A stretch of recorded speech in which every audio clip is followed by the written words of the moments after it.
Hello friends, welcome to literary love. Channel को subscribe करें और बेल आइकन को प्रेस करें ताकि आप कोई भी वीडियो कभी मिस ना करें। साथ ही अब आप हमें फेसबुक पे भी फॉलो कर सकते हैं। फ्रेंड्स, आज की वीडियो में हम बात करेंगे एक बहुत ही स्पेशल पोएम के बारे में जिसका नाम है the heart of the tree. इसे लिखा है फेमस अमेरिकन पोएट हेनरी कायलर बनर ने। ये पोएम 1912 में पब्लिश की गई थी।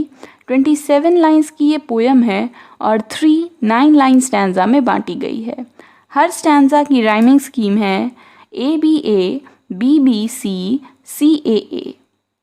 फ्रेंड्स, इस पोएम की थीम है इम्पॉर्टेंस ऑफ ट्रीज़। जैसा कि हम टाइटल को पढ़ के ही समझ सकते हैं कि ये पोएम ट्रीज़ के बारे में है, लेकिन ये वो बेसिक पोएम नहीं है जहाँ हमें ये बताया जाता है कि हमें पेड़ लगाने चाहिए ताकि हमें ऑक्सीजन मिले या फ्रूट्स मिलें या खाने का सामान मिले। नहीं, इस पोएम में पोएट ने ट्रीज़ को एक और ही नज़रिए से दिखाया है। एक ट्री लगाना कितना इम्पॉर्टेंट होता है और उसे लगाने वाला, उसके हाथ में किस तरह की एक पावर आ जाती है। वो जब एक पेड़ लगाता है तो वो सिर्फ अपने लिए ही कुछ नहीं करता, बल्कि वो हवाओं के लिए, सन के लिए, आसमान के लिए और यहाँ तक कि जो चिड़ियाँ हैं, जो पक्षी हैं, उन सब के लिए एक बहुत ही हेल्पफुल काम करता है। इस पोएम में इस बात को बहुत ही ब्यूटीफुली डिस्क्राइब किया है पोएट ने। फ्रेंड्स, इस पोएम के पोएट हैं हेनरी कायलर बनर। इनका जन्म हुआ था 3 अगस्त 1855 में और इनकी डेथ हुई थी 11 मई 1896 में। वो एक अमेरिकन नॉवेलिस्ट, जर्नलिस्ट और पोएट थे और उनकी फेमस वर्क्स में Zenobia's infidelity, the tower of Babel, ये सभी शामिल हैं। तो चलिए फ्रेंड्स, अब पोएम पर आते हैं और इसे लाइन बाय लाइन रीड कर समझने की कोशिश करते हैं। What does he plant who plants a tree? यानी पोएट यहाँ हमसे क्वेश्चन करता है कि वो इंसान जो एक पेड़ लगाता है ज़मीन में, वो आखिर क्या प्लांट करता है। वो क्या सिर्फ एक पेड़ ही लगाता है या कुछ और भी। और फिर खुद ही पोएट इसका जवाब देते हैं, He plants a friend of sun and sky. वो सूरज और आसमान के लिए एक दोस्त को प्लांट करता है, क्योंकि जो पेड़ होते हैं वो बड़े होने पर बहुत ही ऊपर उठ जाते हैं, आसमान में चले जाते हैं, सूरज के करीब हो जाते हैं, इसलिए वो आसमान और सूरज के दोस्त हो जाते हैं। He plants the flag of breezes free.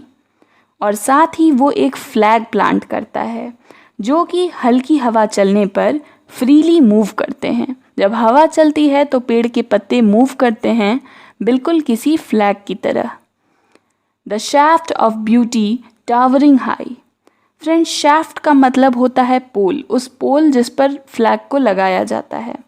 तो पोएट यहाँ पर शाफ्ट किसको कह रहे हैं? पेड़ के जो स्टेम को, जो उसका तना होता है, वो एक शाफ्ट है और वो बहुत ही खूबसूरती के साथ ऊंचा खड़ा है। उसी के वजह से ये पेड़ भी ऊंचा खड़ा है। He plants a home to heaven and I. और साथ ही वो एक घर प्लांट करता है जो इतनी ऊंचाई पर है कि वो हेवन के पास है। हेवन एंड आई मतलब हेवन के पास है वो घर। और वो घर किसका है? For song and mother croon of bird. उन सिंगिंग बर्ड्स और उनके बच्चों के लिए जो आसमान में ऊंचा उड़ते हैं। वो बहुत ही ऊंचे पेड़ों पर घर बनाते हैं और ये पेड़ जो वो इंसान लगाएगा, उस पर जो घर बनेगा, वो उन सिंगिंग बर्ड्स के लिए बहुत ही परफेक्ट होगा और हेवन के भी करीब होगा। In hushed and happy twilight heard, यानी जब शाम का समय होता है, ट्विलाइट यानी शाम का समय, जब सूरज डूबता है और बिल्कुल शांति और खुशहाली होती है, तब हमें सुनाई देती है the treble of heaven's harmony. यानी उन चिड़ियों के चहचहाने की आवाज़ सुनाई देती है जो कि बिल्कुल हेवन की ट्यून से मैच करती है। ऐसा लगता है कि ये आवाज़ जो है वो ऊपर आसमान में हेवन से आ रही है। इतना अच्छा गाती हैं वो पक्षियाँ। These things he plants who plants a tree. और जो इंसान एक पेड़ लगाता है वो इन सभी चीज़ों को प्लांट करता है। वो सूरज और आसमान के लिए एक दोस्त को प्लांट करता है, हवा के लिए एक झंडे को प्लांट करता है और साथ ही जो बर्ड्स होते हैं उनके लिए घरों को प्लांट करता है। What does he plant who plants a tree? यानी जो इंसान एक पेड़ लगाता है वो आखिर क्या प्लांट करता है? He plants cool shade and tender rain. यानी वो ठंडी छाया और हल्की बारिश को प्लांट करता है। ये दोनों ही चीज़ें हमें पेड़ों से मिलती हैं। पेड़ के नीचे बहुत ही अच्छी छांव रहती है, बिल्कुल ठंडी ठंडी होती है, और साथ ही पेड़ जो होते हैं वो बारिश के समय में भी हमारी बहुत मदद करते हैं।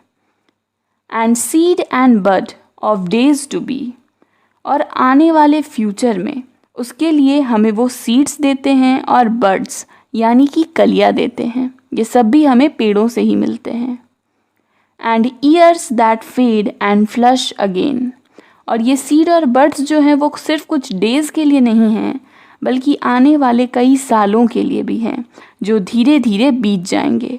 मगर ये पेड़ कभी ख़त्म नहीं होगा, इसके सीड्स रहेंगे और वो सीड्स से नए पेड़ बनेंगे। इस तरह से ये पेड़ जो है ये हमेशा के लिए ज़िंदा हो जाएगा। कितने भी साल बीत जाएं ये कभी नहीं मरेगा। He plants the glory of the plain, यानी वो मैदानों की, प्लेन्स यानी मैदान, तो मैदानों की खूबसूरती को प्लांट करता है। यानी एक खुला मैदान देखने में उतना खूबसूरत नहीं लगता, लेकिन जब उस मैदान में कुछ पेड़ होते हैं तो वो मैदान ऑटोमेटिकली ज़्यादा ब्यूटीफुल हो जाता है। तो इसलिए पोएट कहते हैं कि वो एक ट्री लगाकर प्लेन्स की खूबसूरती को बढ़ा रहे हैं। ही प्लांट्स द फॉरेस्ट हेरिटेज, और साथ ही वो फॉरेस्ट के हेरिटेज को प्लांट करता है, क्योंकि हर एक पेड़ से ही धीरे धीरे फॉरेस्ट बनता है।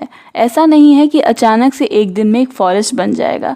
जब बहुत सारे पेड़ इकट्ठा होते हैं तब एक फॉरेस्ट बनता है। इसलिए हर एक पेड़ की एक वैल्यू होती है, और ये पेड़ लगाकर उस इंसान ने एक तरह से एक फॉरेस्ट की शुरुआत कर दी है। The harvest of a coming age, और आने वाले एक समय के लिए वो एक हार्वेस्ट की तरह है, क्योंकि बाद में जब ये पेड़ बड़े हो जाएंगे तब हमें इनसे फ्रूट्स मिलेंगे। पेड़ों को बड़ा होने में भी थोड़ा समय लगता है, लेकिन जब वो बड़े हो जाएंगे तो हमें उनसे फल मिलेगा। The joy that unborn eyes shall see, और वो खुशियाँ, उन फ्रूट्स को देखकर हमें वो खुशियाँ मिलेंगी जो उनकी आँखों के लिए होंगी जिन्होंने अभी तक जन्म भी नहीं लिया है। यानी जो अपकमिंग जनरेशन होगी, आने वाली जनरेशन, जो नई जनरेशन आएगी, वो उन पेड़ों के फलों को खाएगी और खुश होगी। तो हमने सिर्फ अपने लिए ही नहीं किया, ये पेड़ लगा के सिर्फ अपना फ़ायदा नहीं किया, बल्कि जो आने वाली जनरेशन है हम उसके लिए भी कुछ अच्छा कर रहे हैं। These things he plants who plants a tree, और ये चीज़ें ही वो इंसान प्लांट करता है जो एक ट्री प्लांट करता है। इतनी सारी चीज़ें उसे मिलती हैं। इस दोनों ही स्टैंजा में बहुत ही ब्यूटीफुली हमें बताया गया है कि एक ट्री कितनी तरह से हेल्प करता है। ट्री का मकसद सिर्फ एक ऑक्सीजन देना ही नहीं है, हमारी सांस के लिए ही सिर्फ ट्रीज़ नहीं होते हैं, बल्कि बहुत ही ब्यूटीफुली और बहुत ही फ्रेंडली वे में वो हमारे लाइफ को और भी बेटर कर देते हैं। What does he plant who plants a tree? यानी जो इंसान एक पेड़ लगाता है वो आखिर क्या प्लांट करता है? He plants in sap and leaf and wood, यानी वो इंसान उस पेड़ों की टहनियों में, पत्तियों में और उसकी लकड़ियों में, यानी पेड़ के हर एक हिस्से में वो इंसान प्लांट करता है। In love of home and loyalty, अपना प्यार और अपनी लॉयल्टी, अपनी वफादारी अपने होम के लिए, इस अर्थ के लिए जिस पर वो रहता है, एक पेड़ लगाकर वो उसके लिए अपना प्यार और अपनी जो लॉयल्टी है उसे दिखाता है। And far cast thought of civic good, और साथ ही उसमें एक सिविक ड्यूटी की भी फीलिंग होती है कि उसे पेड़ लगाने चाहिए। पेड़ किस तरह से हवा को फ्रेश करते हैं, हमें ऑक्सीजन देते हैं, इस तरह की एक सिविक सेंस भी आ जाती है। His blessings on the neighbourhood, और वो पेड़ उसकी ब्लेसिंग्स हैं उसके आसपास के सभी ह्यूमंस और लिविंग क्रिएचर्स पर, क्योंकि अब वो पेड़ जो है वो सिर्फ उसके लिए ही नहीं है, वो उसके नेबर्स के लिए भी है। उसके नेबरहुड में जो कोई भी है उन सब के लिए वो पेड़ बहुत ही ज़्यादा हेल्पफुल हो जाएगा। Who in the hollow of his hand, और वो जो अपने हाथ की उस खाली मुट्ठी में, holds all the growth of all our land, वो अपने हाथ की उस मुट्ठी में एक ताकत रखता है पूरी धरती पर उगने वाले सभी पेड़ों की। यानी जो इंसान हैं उनके हाथों में ही ये पावर है कि वो कहीं भी पेड़ लगा सकते हैं और कहीं से भी उस पेड़ों को काट सकते हैं। इसलिए उन्हें अपनी इस पावर का अच्छे तरीके से यूज़ करना चाहिए। A nation's growth from sea to sea, और वो अपने देश की ग्रोथ में मदद करता है।